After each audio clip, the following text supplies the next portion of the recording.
भूतिया हवेली। रंगा और बिल्ला एक बड़े से गिरोह में काम करते थे। उनका काम था बड़ी बड़ी चोरियां करना और सारा माल गिरोह के मुखिया गब्बर को दे देना।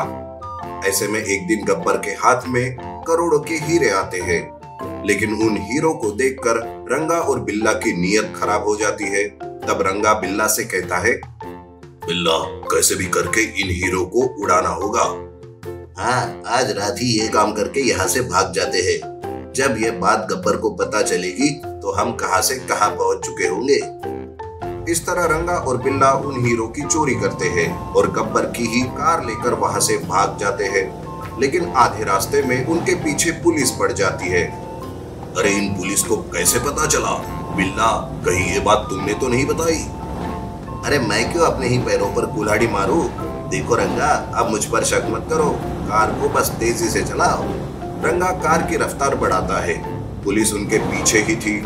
रंगा अपनी कार को एक भूतिया हवेली के सामने रोक देता है और बिल्ला से कहता है, बिल्ला, अब पुलिस से बचना है तो इस भूतिया हवेली का सहारा लेना होगा। चलो मेरे साथ जल्दी से। लेकिन ये बात सुनकर बिल्ला घबरा जाता है और कहता है, क्या इस भूतिया हवेली में? अरे रंगा, ये तू क्या कह रहा है? नहीं नहीं, अरे मैं जेल चला जाऊंगा पर इस भूतिया हवेली में कभी नहीं आऊंगा। तुझे पता है ना, आज तक जो लोग इस हवेली में गए हैं कोई भी जिंदा वापस बाहर नहीं आया। अरे पागल, ये सब कहानियां होती है। फिलहाल हमें अपने सपने पूरे करने हैं, पुलिस से बचना है। देख, तुझे आना है तो आ, वरना मत आ, मैं तो चला। ऐसा कहकर रंगा भूतिया हवेली के अंदर जाने लगता है। बिल्ला के पास कोई चारा नहीं था, इसलिए वो डरते हुए रंगा के पीछे जाने लगता है। रंगा हवेली का दरवाजा खोलता है, तब दरवाजे की अजीब आवाज आती है, जिससे बिल्ला भी डर के मारे कांपने लगता है।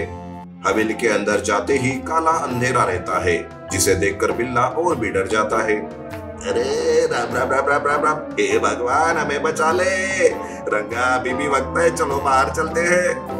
लेकिन रंगा अपने फोन का टॉर्च शुरू करता है, जिससे थोड़ा उजाला हो जाता है। हवेली का बड़ा सा हॉल देखकर रंगा कहता है, अरे वाह, कितना बड़ा हॉल है ये। बिल्ला, मेरा मन तो यही रहने का हो रहा है। ना उस गब्बर का डर और ना ही पुलिस का। हमें यहाँ ढूंढते हुए कोई नहीं आएगा। भूतिया हवेली सुनकर भाग जाएंगे। रंगा खुश था, पर बिल्ला बहुत डरा हुआ था। इधर भूतिया हवेली के पास आकर पुलिस कहती है, अब तो उस रंगा और बिल्ला की खैर नहीं, वो तो ऐसे ही मर जाएंगे। इस भूतिया हवेली के भूत उन्हें छोड़ेंगे नहीं। ऐसा कहकर पुलिस वहां से चली जाती है।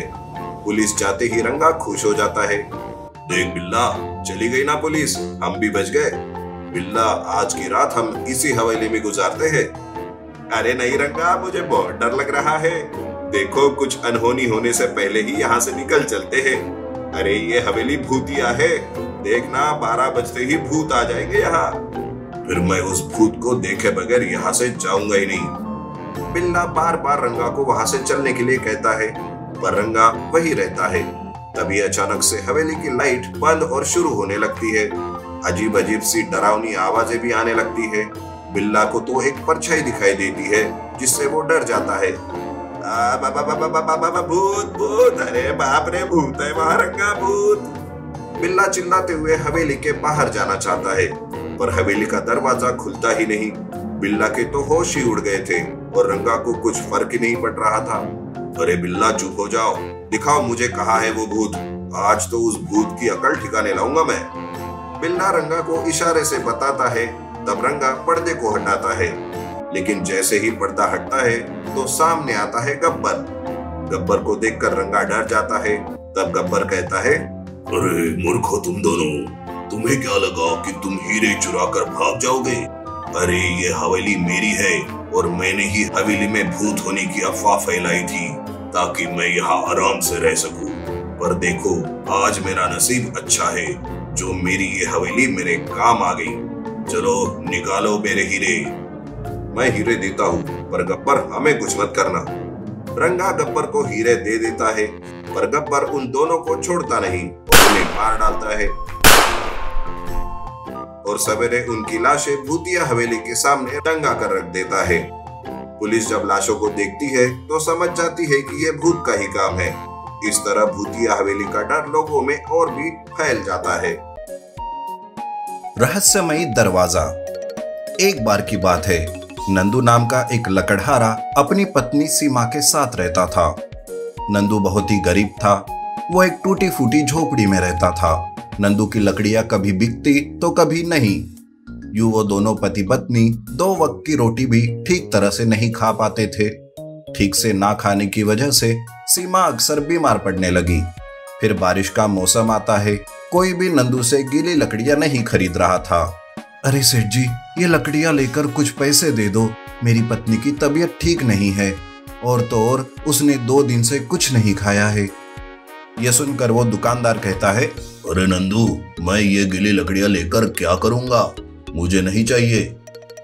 नंदू के लाख कहने पर भी दुकानदार उसे पैसे नहीं देता। नंदू उदास होकर घर आता है तो वो देखता है कि सीमा चारपाई पर खांसी जा रही थी। ये देख नंदू उल्टे पैर वापस बाहर चला जाता है। नहीं नहीं, मैं और सीमा को यूं भूख से तड़पता हुआ नहीं देख सकता, मुझे कुछ ना कुछ करना ही होगा। यूं वो एक दुकानदार के पास जाता है। भाई साहब, खाने के लिए कुछ है तो दे दो, मेरे पास पैसे नहीं है, मैं बाद में लौटा दूंगा। क्या पैसे नहीं है? देख भाई, यहाँ उधारी नहीं चलती, और ना ही यहाँ कोई धर्मशाला खोल के रखी है मैंने, समझा? अब जा यहाँ से। दुकानदार को व्यस्त पाकर नंदू वहां से कुछ सामान लेकर भागने लगता है। अरे पकड़ो पकड़ो चोर, अरे वो मेरी दुकान से सामान चुरा कर भाग रहा है। यूं दुकानदार और कुछ लोग नंदू के पीछे भागने लगते हैं। नंदू भागते भागते जंगल में चला जाता है, लेकिन यूं भागते वक्त नंदू का चुराया हुआ खाना भी उसके हाथ से गिर जाता है। यह देख नंदू बहुत उदास होता है। हाय रे मेरी किस्मत, पहली बार चोरी की और वो भी हाथ से छूट गई। ऊपर से गांव वालों की नजर में चोर बन बैठा। हे भगवान, अब मैं क्या करूं? सीमा बीमार है, मैं उसे ठीक से खाना भी नहीं खिला पा रहा हूँ। बेचारी को मेरी वजह से कितने दुख झेलने पड़ रहे हैं। अब उसे पता चला कि मैंने चोरी की है तो वो मेरे बारे में क्या सोचेगी, मैं कैसे उसे अपनी शक्ल दिखाऊं? यूं वो उदास हो रहा था कि तभी एक बड़ा सा सांप उसकी ओर आता है। यह देख नंदू डर के मारे वहां से भागने लगता है।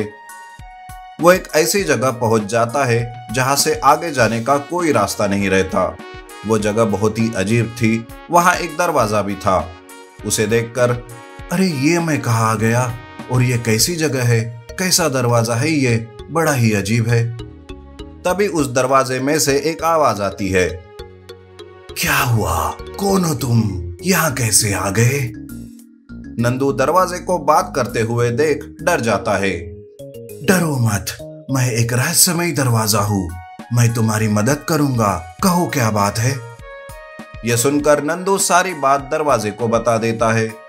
दरवाजा कहता है, नंदू, मुझ में ढेर सारा सोना और हीरे भरे पड़े हुए हैं, तुम अंदर जाकर जितना चाहे सोना और हीरे ले जाओ। यह सुनकर नंदू बहुत खुश होता है। वो दरवाजे में जाने ही वाला था कि उसे किसी बूढ़े आदमी की दर्द भरी आवाज सुनाई देती है।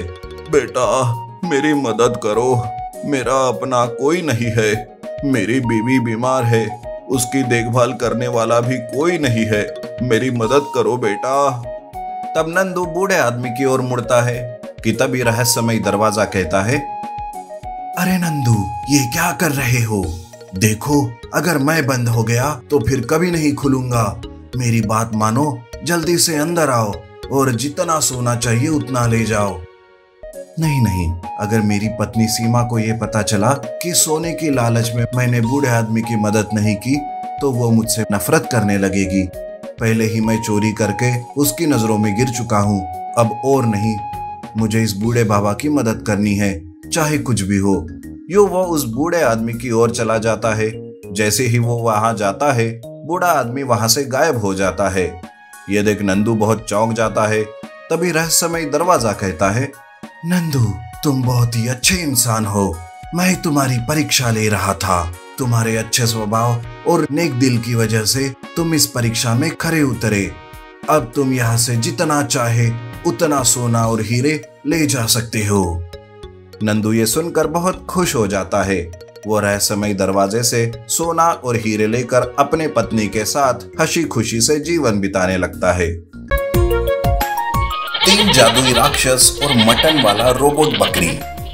एक गांव में सुधीर नाम का गरीब लड़का रहता था जो चरवाहे का काम करता था। वो गांव के भेड़ बकरियों को घास चराने जंगल ले जाता था और इस तरह आए हुए पैसों से वो अपना जीवन गुजारता था। एक बार सुधीर जंगल में जानवरों को घास चराने ले जाता है। तब जानवर घास चर रहे थे कि सुधीर एक पेड़ के नीचे आराम कर रहा था। तभी अचानक बकरियों में हलचल मच जाती है।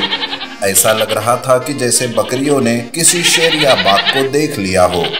बकरियों के चिल्लाने से सुधीर की आंख खुल जाती है और वो इधर उधर देखते हुए अपने मन में सोचता है, अरे ये क्या हो गया इन बकरियों को, ये ऐसे क्यों चिल्ला रही है, कहीं कोई बाघ या शेर तो नहीं आ रहा है। यूं वो सोचते हुए वही पास में एक पेड़ पर चढ़कर देखने लगता है। वहां के नजारों को देख उसकी आंखें खुली की खुली रह गई। वहां 3 जादुई राक्षस प्रत्यक्ष हुए थे और वो भेड़ बकरियों को पकड़कर खा रहे थे। ये देख सुधीर, हे भगवान, ये क्या मुसीबत है, ये सच है या सपना, अब मैं क्या करूं? अगर मैं इनकी नजर में आ गया तो ये मुझे भी भेड़ बकरियों की तरह खा जाएंगे। यूं वो डर के मारे पेड़ पर ही बैठा रहता है। जब राक्षस वहां से चले गए तो सुधीर भागता हुआ गांव में आ पहुंचा। उसने गांव वालों को सारी बात बताई। सुधीर की बात सुनकर गांव का एक आदमी कहता है, तू क्या हमें पागल समझ रहा है जो तेरी मनगढ़ंत कहानियों पर हम विश्वास कर ले? देख सुधीर, जल्द से जल्द हमारी बकरियों को वापस ले आ, नहीं तो तेरी खैर नहीं। अरे मुझे तो लगता है ज्यादा पैसों की लालच में आकर ये हमारे भेड़ बकरियों को बेच आया है। यूं वहां खड़े लोग एक के बाद एक सुधीर पर इल्जाम लगा रहे थे। सुधीर को क्या करे कुछ समझ में नहीं आ रहा था। तभी तीसरा आदमी कहता है, देख सुधीर, अगर तू कल सुबह तक हमारी बकरियां नहीं लाया तो हम तुझे हमेशा हमेशा के लिए इस गांव से बाहर निकाल देंगे। यूं वो आदमी बोल रहा था कि अचानक से वो 3 राक्षस गांव में आ जाते हैं, जिन्हें देख गांव वालों की बोलती बंद हो जाती है। वो डर के मारे इधर उधर भागने लगते हैं। वो तीनों राक्षस गांव में तबाही मचा रहे थे। अरे ये क्या मुसीबत है, ये राक्षस हमारे गांव में कहां से आ गए? क्यों? मुसीबत को आंखों के सामने देखते ही धोती गीली हो गई। अरे जब मैं बोल रहा था तो कोई मेरी बात मानने के लिए तैयार ही नहीं था। यूं वो भाग रहे थे कि सुधीर एक पत्थर से टकराकर गिर जाता है। वो उठ भी नहीं पा रहा था, उसके पैर में मोच आई हुई थी। तब राक्षस उसके करीब आ रहे थे। ये देख सुधीर, लगता है आज मैं इन राक्षस का भोजन बन जाऊंगा। अब मैं क्या करूं? हे भगवान मेरी मदद कर। वो डर के मारे अपनी आंखें बंद कर लेता है। जैसे ही राक्षस उसके करीब आते हैं वहां एक रोबोट बकरी आ जाती है। रोबोट बकरी और जादुई राक्षसों के बीच लड़ाई होती है। ये देख सुधीर और बाकी गांव वाले चकित हो जाते हैं।